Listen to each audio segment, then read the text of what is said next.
Hi, my name's John Steele from the School of Mathematics and Statistics. What I'm going to do in this video is show you how I make use of the digital annotation monitor in the lecture theatres where it's placed, and the software that I use to actually display what I'm doing and make use of the monitor. So in this space we've got the digital annotation monitor here as well as an internal monitor there. The first step you have to do, of course, is to log yourself in using your ZID and ZPass. I should also advise you, don't forget to bring your phone with you because you might need it for the multi-factor authentication. The other thing I should perhaps say is that one thing that you should be aware of, because we have to record everything, you shouldn't rely on using, say, a laser pointer. You can't use a laser pointer because nobody in the recording can see it. So that's another reason why you really need to be annotating a PDF or a PowerPoint slide if that's what you're going to do. We're going to be recording everything in this session using Microsoft Teams. Normally your lecture will be recorded automatically using Echo 360. So the first thing you'd need to do, and I recommend you do this, by the way, before you start your first lecture. In fact, that's my first top tip. Come in before the lecture starting, preferably the week before, to make yourself comfortable with what's going on here, and if necessary, practice. That's my second top tip, practice. Now, you should put all your files on OneDrive, which is available automatically. If it'll open, I've actually already got it open here. So you'd have to log yourself in. Again, that's where you'd need to use the Authenticator app. OneDrive is up here in the apps list, but I've already got it open. And I've already moved through my directory tree to the place where I've got some of the files that I'm going to be demonstrating. And you'll see that what I'm demonstrating here are just PDF files. And I'm going to annotate using Microsoft Edge, which is actually a browser. Now, there are several reasons why I do that. Firstly and primarily, it's because Edge is always there. It's built into all the Windows 11 machines, so you don't have to worry about the software not being present. Secondly, it's a browser. So if, for example, you wanted to also display stuff online, a video, for example, you could set that up beforehand, and you don't have to change to a new window or anything like that. You just need to change to a new tab. And at least as far as I'm aware, Microsoft Teams will then not require you to unshare and reshare if that's what you're recording with. But one of the things you should be aware of is that if you just click on a file to open it, it will open, but it won't open in the version of Edge that allows you to do any annotation. So you do need to download the files first. That's one of the things you should do before you start your first lecture. You don't have to use Edge, of course. You could use any software you're comfortable with. In particular, you could use, well, I've already mentioned PowerPoint, which is on here, of course. Microsoft OneNote is on these computers by default, and Drawboard PDF is also there to use. You should use whatever you're comfortable with. That's really the ultimate criterion that you want to use. Now, Edge is usually the default viewer for a PDF file, so if that's what you're using, you just need to double-click and it should open up.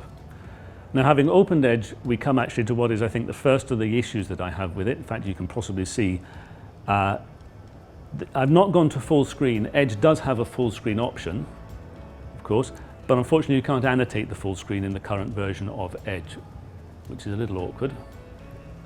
And you have to press ESC on there to get back down to it. And the other slight clunkiness I find is that it doesn't quite page forward as nicely as you'd expect unless you pull a little trick. Up here it has the page view, and if you go to double page and then single page, at this point, I'm going to turn my little machine on, you can now click forward more easily, okay, with the clicker, or of course you could just use the keyboard to tap forward. Tap on here and that will disappear. The other thing I should remind you of is that you've got, particularly if you're in a room with two screens, it's very useful to be able to freeze one screen and move on in the other. And you freeze the screens using the control panel here on the front lectern. You can just press the little freeze button and you can see, I don't know if you can see, the term freeze has appeared here. So that tells you this screen behind me is screen 1 and the other one is screen 2. So I would typically work on the screen, explain to the students, and then freeze the screen 2 so that any student who is behind could actually catch up a bit. Let me just unfreeze that now. Okay, now we come to the stage where we actually do the annotations. The first thing you should be aware of course, is that this annotation monitor is very mobile. You should make sure you move it into a position that you're comfortable with so you can write on it. don't try and fix it. But do be aware that you can't really lean on it because it's only on an arm here. Now, in order to annotate on edge, there are various options. At the edge here, if you pardon the pun, there is highlighting. I don't find edge does the highlighting very well, but it's there as an option. You can change the thickness. Draw is the one I normally use because you get a multiplicity of colors, which of course is very useful. And there's an eraser there as well. So let me just draw. I normally use red to draw. The default is a blue, and you can just underline the various things.